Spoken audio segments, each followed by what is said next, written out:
ប្រើមកជីសុភីញញឹមវិញព្រោះជីសុភីញញឹមវាដាក់ទៅគុណភាពពណ៌ណាមួយល្អទៀតជីកំហុនទន្សាយណាខ្ញុំប្រើរហូតតសប្តាហ៍នេះ ថាប្រើទៅគុណភាពវាល្អពិតមែន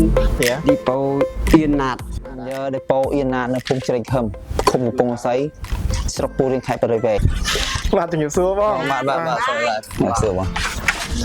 ខ្ញុំបងកណ្ដឹងនេះជុំគ្នាល្អមែនបងមែនទេ ព្រោះមកជុំគ្នារាល់ថ្ងៃទេបងព្រោះភាសារឿង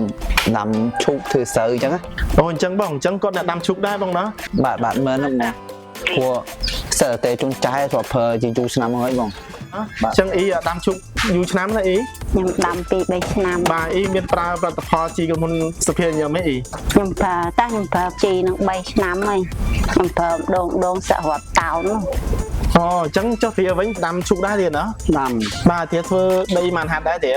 ដី3ហាត់4ហាត់ដែរ អញ្ចឹងទៀតចុះទៀតធ្លាប់ប្រើប្រាស់ជីទន្សាយនឹងប្រហែលឆ្នាំហើយទៀត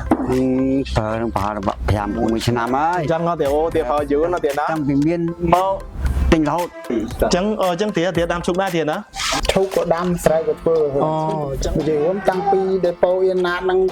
ដាក់ជីកំហុនទន្សាយណាខ្ញុំប្រើរហូតតសប្តាហ៍នេះគេសួរខ្ញុំតាំងល្អដាក់ជីអីជួនកាលអាចមកប្រាប់ថាដេប៉ូអ៊ីណាតគេដាក់មកតាមណា បាទទេបាទជាចុងក្រោយបងមានអ្វីប្រាប់ផ្ញើទៅកសិករដែលគាត់អត់តន់ប្រើទេបង ចុងជាក្រោយនេះខ្ញុំសូមផ្ញើតែអតិថិជនដែលមិនទាន់ប្រើជីសុភីញញឹមសូមឲ្យប្រើមកជីសុភីញញឹមវិញព្រោះជីសុភីញញឹមវាដាក់ទៅគុណភាពពណ៌ណាមួយល្អទៀត